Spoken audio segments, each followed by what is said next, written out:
Fala comigo, camaradas, como é que vocês estão? Gabriel Barros aqui, eu sou advogado. E hoje nós vamos debater sobre um tema importantíssimo, que foi a suspensão, por parte do STF do indulto natalino de Bolsonaro. Na verdade, a suspensão, até o momento, se deu por parte da ministra Rosa Weber, que é atualmente a presidente do Supremo Tribunal Federal, beleza?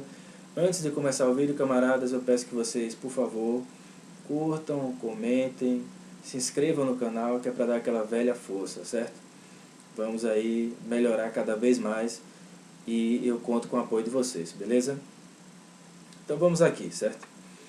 STF suspende indulto de Bolsonaro. A ministra Rosa Weber acabou de suspender o indulto lá do ano passado, especificamente de 22 de dezembro de 2022, editado enquanto Bolsonaro ainda era presidente.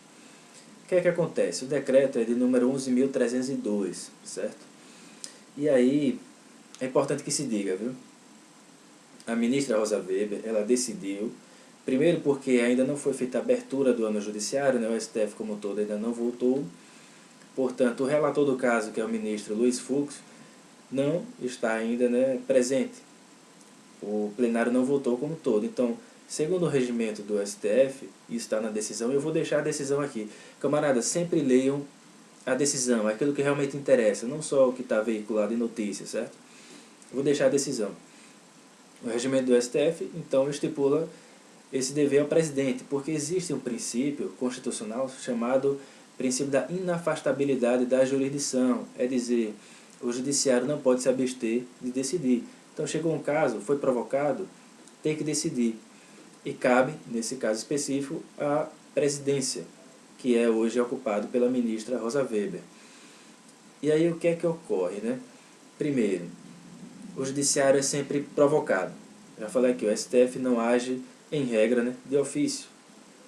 Então, nesse caso, foi um pedido da Procuradoria-Geral da República para que fosse suspenso alguns dispositivos. Então, não foi o indulto como um todo, mas os dispositivos que beneficiavam aqueles policiais que cometeram um crime e que cometeram homicídio qualificado do massacre, lá no massacre do Carandiru, em 1992. Importante que se diga, Bolsonaro já tinha avisado que ia beneficiar esse pessoal, porque ele é totalmente contrário a tudo aquilo que diz respeito aos direitos humanos. Então ele foi bem específico ao direcionar esse decreto de indulto àqueles policiais que participaram ativamente, que foram ativos, foram autores do massacre lá do Carandiru, que vitimou 111 pessoas, tá certo? Então vamos aqui. Esse é o primeiro ponto, então PGR que provocou. A ministra bota na sua decisão medida cautelar deferida para suspender até o reexame da matéria pelo eminente relator, que é, como eu disse, o ministro Luiz Fux, após a abertura do ano judiciário e a de referendo do plenário, que é expressando no momento sua prática constante da parte final do artigo 6º caput do decreto presidencial 11.302 de 2022 e o parágrafo 3º do artigo 7º desse mesmo decreto. Isso se deu em âmbito de uma ação direta de inconstitucionalidade, certo? Provocada lá pela Procuradoria-Geral da República, com um pedido de medida cautelar, então um pedido de urgência, que deve ser analisado de forma imediata. E aí visou suspender esses trechos que eu falei para você, eu vou ler agora, vejamos. Veja como foi bem direcionado ao pessoal lá do massacre do Carandiru. Estou até sendo um pouco comedido aqui nas palavras, para não me comprometer por hora, pelo menos, Pode ser que durante o vídeo eu me empolgue, mas diga realmente o que é que eles são. Artigo 6º. Será concedido indulto natalino também aos agentes públicos que integram os órgãos de segurança pública de que trata o artigo 144 da Constituição, ou seja, a Polícia Federal, a Polícia Militar, bombeiros, por aí vai. É o que tem lá no artigo 144 da Constituição. Aí que diz que no exercício da sua função ou em decorrência dela tenham sido condenados, ainda que provisoriamente, por fato praticado há mais de 30 anos, contados da data de publicação deste decreto, e não considerado hediondo no momento de sua prática. Parágrafo único. O disposto no caput aplica-se, caput é a cabeça, é o que eu acabei de ler aqui do artigo, digamos, meio que o título do artigo, né?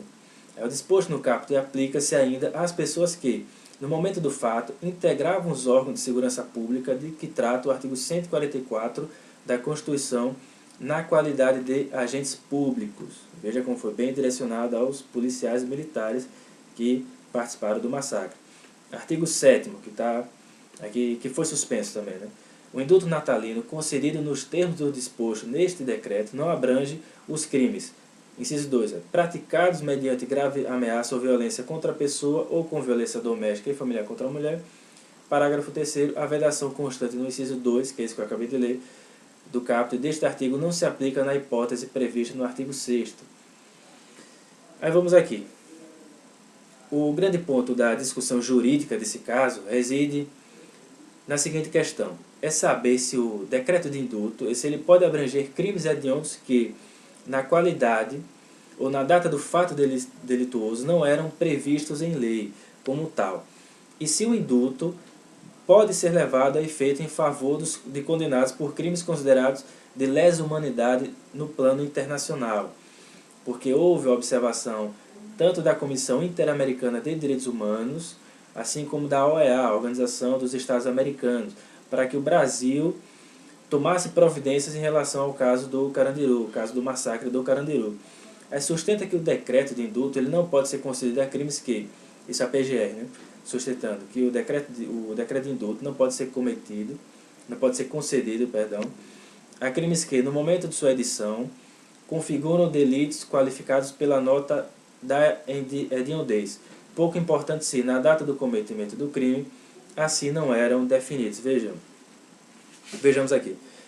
Existe um princípio de direito penal que é da irretroatividade da lei penal.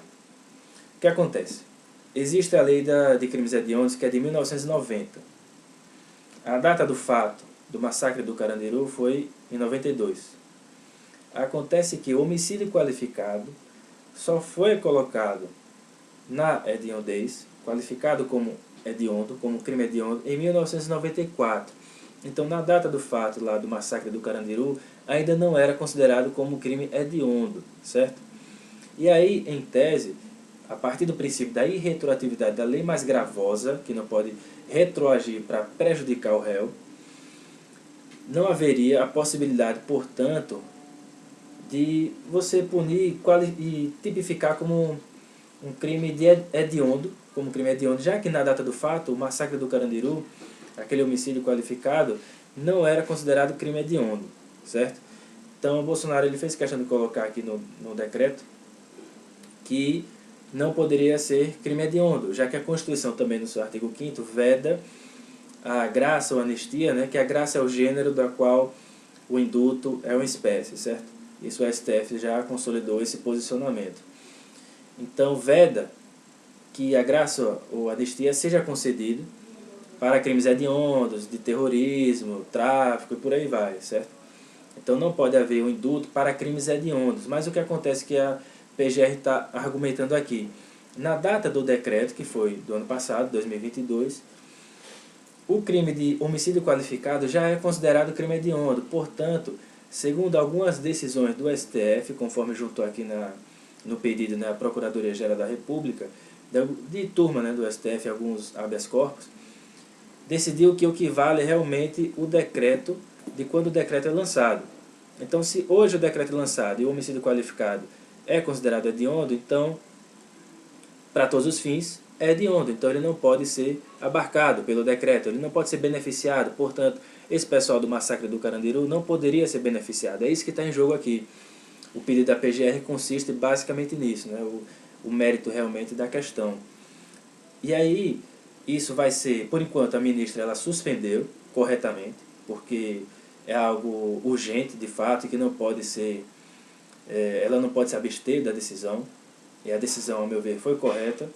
Acontece que ela vai sim colocar, quando abrir o ano judiciário, vai ser posta lá para o relator, o ministro Luiz Fux, e aí depois ele tem que colocar ao plenário para que essa discussão realmente seja consolidada, e que vai ser muito importante, que vai ter que ser abarcar todos esses princípios aí que eu acabei de pontuar. Então vai ser uma discussão jurídica e política também muito importante e que serve para outros casos. Mas é bom que se diga que eu acho que o STF não vai muito nessa linha do que está sendo pedido aqui. Eu acho que vai mais em uma linha que já tem um certo segmento, no sentido de desvio de finalidade, já que Bolsonaro foi explícito em querer beneficiar um determinado grupo, e um grupo que violou os direitos humanos, inclusive no plano internacional. Então, eu acho que o STF vai nessa linha quando for julgado ao plenário.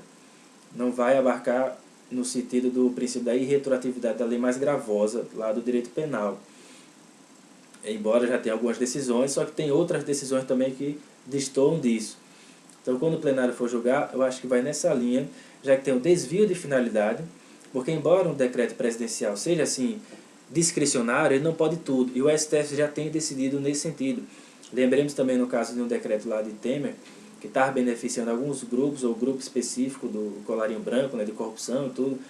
Até, se eu não me engano, o ministro Barroso colocou o princípio da moralidade como um desvio de finalidade naquele decreto, né, que não poderia ser colocado para beneficiar grupos políticos ou grupos específicos, sobretudo quando a gente tem hoje nesse decreto um grupo que seria um grupo de assassinos, né, um grupo de extermínio, que foi o que aconteceu lá no massacre do Carandiru, certo? Então essa decisão será muito proeminente, muito importante, e é bom que a gente acompanhe com afinco tudo que vai ser debatido lá, beleza? Então, por enquanto, a suspensão diz respeito a esses dispositivos que eu mencionei aí. E vocês vejam como foi muito bem direcionado para aqueles que provocaram o massacre no Carandiru, alguns policiais que estavam lá. E Bolsonaro já tem alertado que ia fazer essa concessão. Então fica notório a falta de compatibilidade com a Constituição Federal, falta de compatibilidade totalmente assim com princípios constitucionais, de direitos humanos, no plano também convencional, ou seja, daquilo que está estipulado em convenções internacionais que versam sobre direitos humanos. Então tudo isso está colocado e sem dúvida que será analisado pelo plenário lá do Supremo Tribunal Federal. Então vamos ficar atentos e acompanhar, beleza, camaradas? Espero que vocês tenham gostado do vídeo. Curtam, comentem e se inscrevam, tá certo? E até a próxima. Vamos juntos lá caminhar nessa luta de trazer a criticidade ao direito, beleza? Conto com o apoio de vocês e até a próxima.